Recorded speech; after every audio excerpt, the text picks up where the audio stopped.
우리가 병원에 가보면은 벽면에 뭐 졸업장, 학위, 뭐 자격증 이런 거 잔뜩 붙여 넣었죠.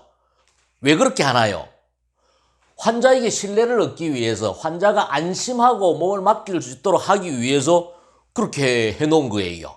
변호사나 회계사가 인정을 받는 것도 자격증이 있기 때문에 그래요.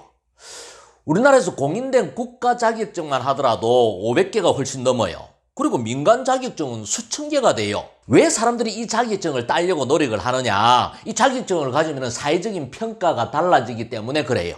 여러분들 업무와 관련된 자격증을 가진다는 것은 고객에게 신뢰를 주고 여러분들이 전문가라는 것을 인식시키는 도구를 만드는 거예요. 그래서 이런 게 중요해요.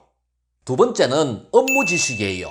여러분들 업무에 관련된 지식을 갖추는 것은 당연히 영업인이 해야 되는 기본이죠. 자격증을 갖는 거하고 업무 지식을 갖는 거하고는 별개의 문제예요. 업무 지식은 관련 자격증을 가지는 것보다도 훨씬 더 디테일하고 현장감이 있는 리얼한 실제 사용이 가능한 지식이거든요. 그래서 여러분들이 판매하는 상품에 대한 지식은 물론이고 그와 연관된 여러 가지 업무 지식을 갖춰야 돼요.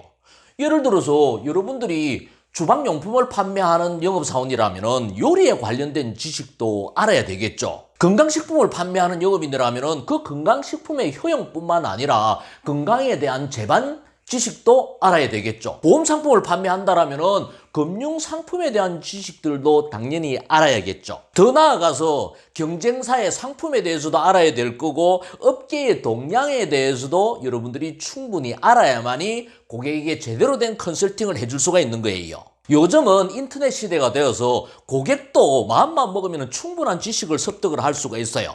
어떤 고객들은 영업인을 만나기 전에 경쟁사의 상품뿐만 아니라 비교 검토를 해서 마음을 정하고 영업인을 만나는 경우들도 있어요. 그래서 여러분들이 더더욱 전문적인 업무 지식으로 무장을 해야 돼요.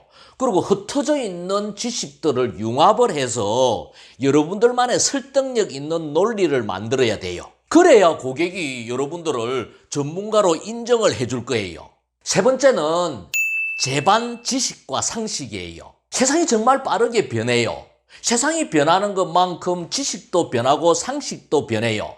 예전에는 강자가 약자를 지배했다라면 지금은 빠른 자가 느린 자를 지배하는 세상이에요. 세상 변화의 트렌드에 맞추어서 지식과 상식을 갖추기 위해서 끝없이 공부도 하고 자기 개발도 해야 돼요. 그래야 고객과 만나서 대화도 되고 또 고객에게 도움을 줄 수 있는 사람이 될 수 있는 거예요.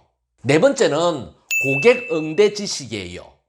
고객을 만나기 전에 고객의 취미나 관심사에 대해서 먼저 파악을 하고 거기에 맞는 지식을 가지고 고객을 응대하는 거예요. 그래야 고객과의 공감대를 가질 수가 있고 고객하고 친해질 수 있는 거예요. 제 경험에 의하자면 고객과 친해지기 위해서는 업무적인 대화보다는 고객이 관심을 가지고 있는 대화를 하는 게 훨씬 더 요긴해요. 영업인이 고객을 만나기 전에 고객하고 응대할 지식을 준비하는 것은 고객에 대한 영업인의 예의예요. 흔히들 사람들이 자신감을 가지고 고객을 만나라 라고 이야기를 하는데 자신감은 가지라고 한다고 가져지는 게 아니에요.